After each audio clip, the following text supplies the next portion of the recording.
tous et bienvenue dans mes petits papiers. Je suis Judith, je suis démonstratrice Stampin' Up dans le nord de la France.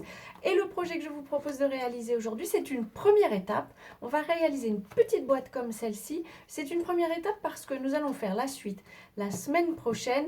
J'aime que mes projets ne soient pas trop longs pour mes tutos. Alors, en soi, ces petites boîtes sont jolies. Elles pourraient être disposées sur une table de fête. Alors, j'ai choisi de vous le présenter déjà en une vidéo. Pour cette jolie petite boîte dont j'ai piqué l'inspiration sur le net, mais je l'ai adaptée en centimètres. Alors, je ne vais pas pouvoir vous montrer tous les papiers parce que je les ai mis à la poubelle, mais je ne vous raconte pas le nombre de feuilles de papier cartonné que j'ai jeté. J'ai fait des essais, des rata-essais et encore des essais. Bref, donc il vous faudra, pour faire la boîte elle-même, un morceau de papier cartonné qui mesure 12 cm de côté, c'est un carré, donc 12 sur 12. Et on va faire des plis à 4 cm sur les 4 côtés. Alors c'est un projet donc qui était en pouces. Ça fait un moment maintenant que j'aime bien vous donner les projets en centimètres parce que j'ai l'impression que c'est ce que vous préférez. J'en ai eu confirmation récemment sur mon site. Pour le couvercle, il vous faudra un morceau qui mesure 6 cm et demi de côté, c'est encore un carré. Et là, on va faire des plis à une drôle de mesure, mais croyez-en, la quantité de papier qui se trouve dans ma poubelle, c'est important. Alors, on va faire un pli sur les 4 côtés à 1,2 cm. C'est bizarre, mais j'ai fait tout un tas d'essais. J'ai même essayé aussi avec la planche de marquage et vraiment le mieux que j'ai trouvé c'est ce système là, ces mesures là. On va marquer les plis. Alors c'est pas un projet forcément très original, on le voit un peu partout sur le net. Cette petite boîte elle est aussi assez classique, mais justement je la trouvais très jolie. Je me dis que pour les fêtes ça peut être un projet très sympa. Alors c'est parti. Ici, on va faire nos découpes en enlevant l'épaisseur du pli et on coupe ici un peu en biais. Je vais le faire en éolienne, si on peut comparer ça à, vous savez, ces petites éoliennes qu'on a quand on est enfant pour jouer avec le vent. C'est un peu cette idée-là. Ceci dit, ce n'est pas indispensable pour cette partie-ci. Par contre, ça l'est pour la base de la boîte. Alors, c'est un peu par analogie que j'ai décidé de faire toute la boîte selon la même technique.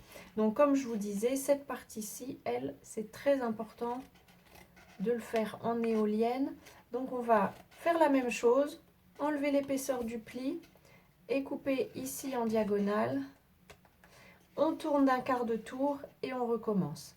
Et ça, c'est important parce que comme c'est un cube, vous allez avoir un morceau ici qui a la même épaisseur. Si on faisait tout du même côté, on aurait une surépaisseur sur deux côtés et pas sur les autres. Là, on va avoir exactement la même épaisseur sur les 4 côtés de la boîte. Et ça, c'est plutôt bien. Ces 4 boîtes, donc il faudra en faire 4. Si vous avez envie de me suivre et de le faire, il faudra faire 4 boîtes qu'on va intégrer à l'intérieur d'une autre. Comme je vous dis, si vous vous baladez régulièrement sur le net, vous devez bien imaginer quelle boîte on va faire. Ceci dit, j'en ai repéré quelques dispositions différentes les unes des autres. Et je pense que sur les prochaines semaines, je vais vous en présenter de temps en temps. Parce que je trouve que pour les fêtes, ce sont des choses qui sont sympas. Alors vous voyez, j'ai pas forcément coupé très droit. Ça va être à l'intérieur de la boîte, alors ça ne m'embête pas plus que ça. Pour décorer le dessus de cette boîte-ci, j'ai préparé un morceau de papier de série design qui mesure 3 cm et demi de côté. C'est un carré à nouveau, c'est le thème du jour. Il vient de la collection Humeur d'automne, je pense qu'elle s'appelle Humeur d'automne. Je n'ai pas noté sur mon petit papier, mais il me semble bien que c'est ce nom-là. Pour coller ma boîte, je vais utiliser mon adhésif CC Les+ parce que je trouve que c'est confortable. Et puis en vidéo, c'est parfait parce que c'est assez rapide. Et je le mets ici, assez près du pli. Et je vais coller ma boîte en la posant aussi près du pli. C'est important pour que le couvercle qu'on a commencé à préparer, ça c'est le couvercle, c'est important pour que le couvercle s'emboîte bien sans qu'on ait trop de difficultés. Là, je rentre le dernier panneau. Hop. Et voilà. On a donc une boîte cubique. Je vais enlever ce petit morceau qui dépasse. Voilà, je trouve ça plus joli. Ici, pour ça, j'utilise des points de colle. Vous pouvez aussi utiliser évidemment de la colle liquide. C'est pas forcément facile à doser parce que l'espace est tout petit. Il faut vraiment mettre une toute petite goutte. Sinon, on en a vite plein les doigts. Et en fait, c'est ça que je veux éviter pour ne pas tacher la boîte. Donc, je vais mettre... Je vérifie quand même que c'est pas une face sur laquelle j'ai déjà posé un point de colle. Voilà, j'ai mes 4 points de colle. Je vais coller les 2 premiers comme ça directement.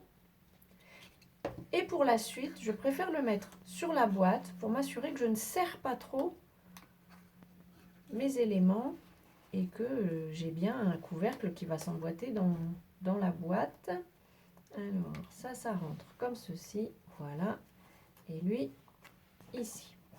Voilà, à nouveau, j'ai un petit bout qui dépasse, je l'enlève. Et voilà, on a une boîte avec son petit couvercle qui s'intègre bien. Alors, c'est quand même une boîte qui est assez facile à vivre, on va dire. Si jamais vous êtes quand même un peu trop serré dans votre couvercle, vous pouvez légèrement appuyer comme ça sur 2 faces, pas trop pour pas la déformer, mais ça vous permet de glisser la boîte dans son couvercle. Voilà, alors ça m'en fait 3, je ferai la 3e avant la vidéo de la grande boîte. J'espère que ce petit projet vous aura inspiré. J'aime beaucoup ces couleurs d'automne, ça c'est Pan-Pin-Pan, une couleur qui était au catalogue il y a quelques années et qui est revenue. Et j'en suis très contente parce que je la trouve très jolie. Voilà, j'espère que ce projet vous aura inspiré. Pour y mettre une petite gourmandise, ce sera parfait, ou pourquoi pas un petit cadeau à Noël. On commence quand même déjà à y penser. J'espère donc que ça vous aura inspiré. Si c'est le cas, pensez au petit pouce. Je vous souhaite avant notre prochaine rencontre de passer de belles journées créatives. Et bien entendu, je vous embrasse.